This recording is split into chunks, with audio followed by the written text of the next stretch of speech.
we looked like a good team tonight at times. At times, we looked like a team that had been patting themselves on the back all week, and that's disappointing. And that starts with me as the head football coach. Turnovers on offense, missed tackles on defense, a couple, busts offensively and defensively assignment-wise. Couple an ineligible formation on offense, false start because we're illegal or we're not set on the snap. Just not very clean, and that starts with me. Obviously, again, did some good stuff. Know our guys will fight. They showed that throughout the game and never flinched and battled and always thought they were going to win that football game. Saw some big time individual plays tonight by guys. So there's a lot to build up on them. And we're 2 games into November, and we talk about they remember November. And we've got an opportunity to go back home. Excited to finish out our season at Williams-Brice Stadium these next 2 weeks, and looking forward to getting back to work tomorrow with these guys. So really, really, really disappointing night. We're going to, like always, learn from this one and then get back to work tomorrow. So with that, I'll be glad to answer any questions. David's got the first one. Hey, Shane, just the offensive line's problems. It seemed like they really just couldn't get on the same page. Missouri was sending a lot of free rushers at times. What was the main issue there tonight? It was a host of things. Sometimes when you're in a 5-man protection and they bring 6, we got to get rid of the ball.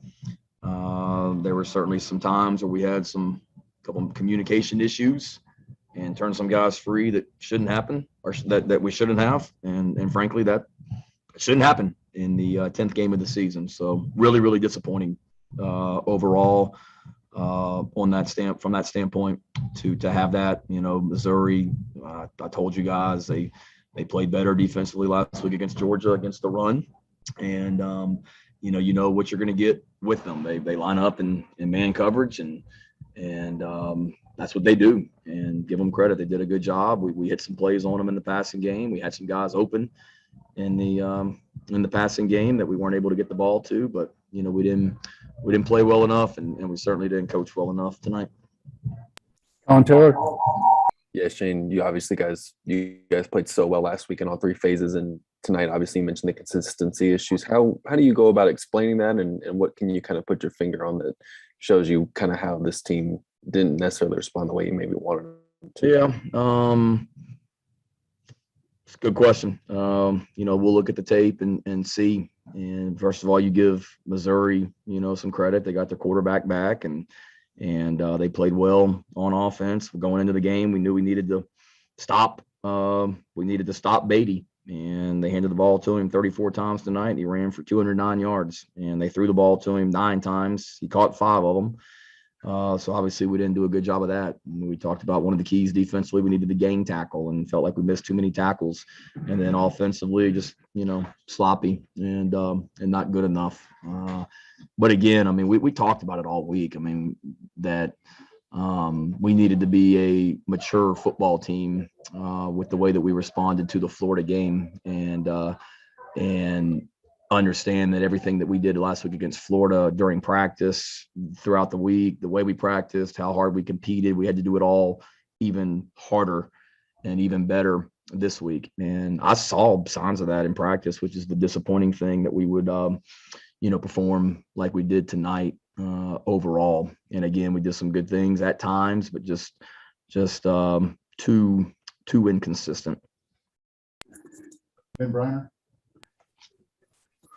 Hey, Shane, in terms of your guys' inability to kind of get the run game going, did you feel like something tactically they were doing kind of got that gummed up, or was it really just more one-on-one battles, that kind of thing? No, they last week starting against Georgia, they started doing a little bit more.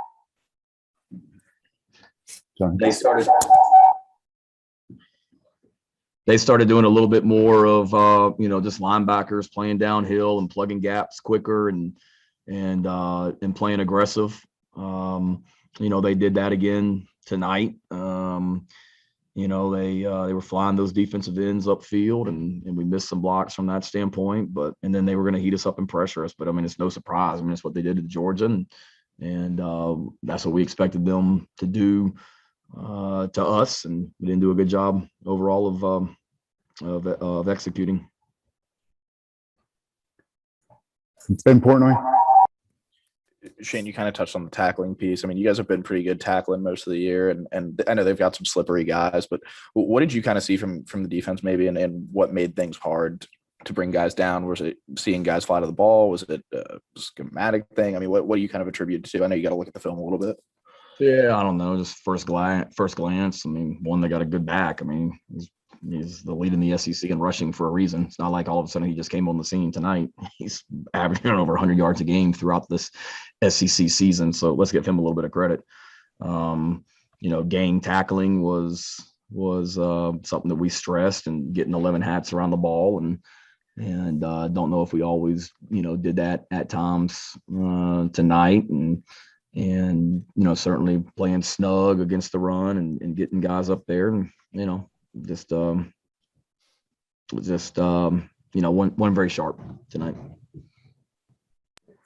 McCorn Blue.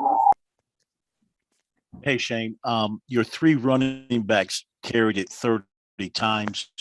Considering what Missouri had been doing against the run all season, I know you said they looked better against Georgia.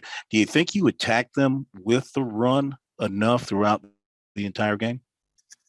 Well, we ran the ball. Let me see. We ran, yeah. I mean, what do we have? Total plays, 65 plays, and we handed it to the running backs almost half the time.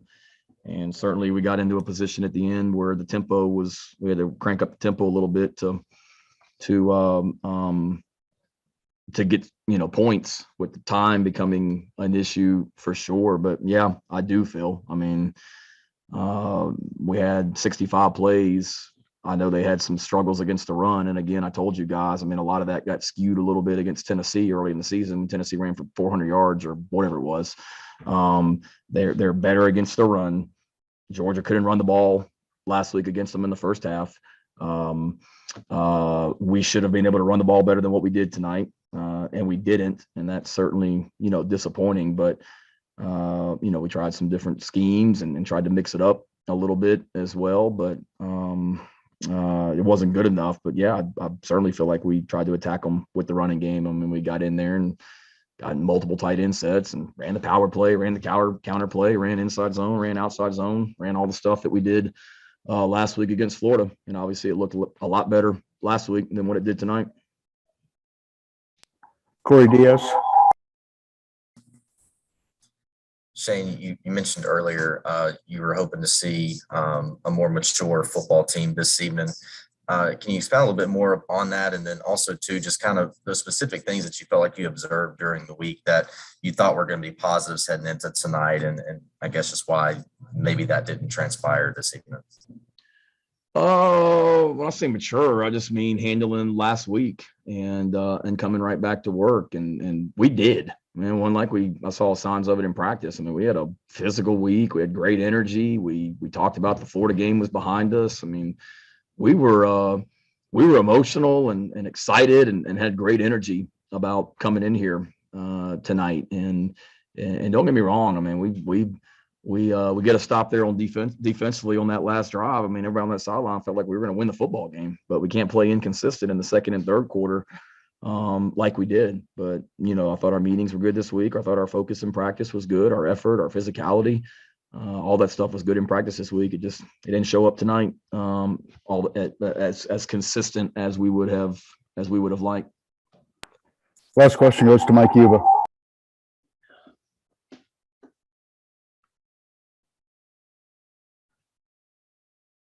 Hello.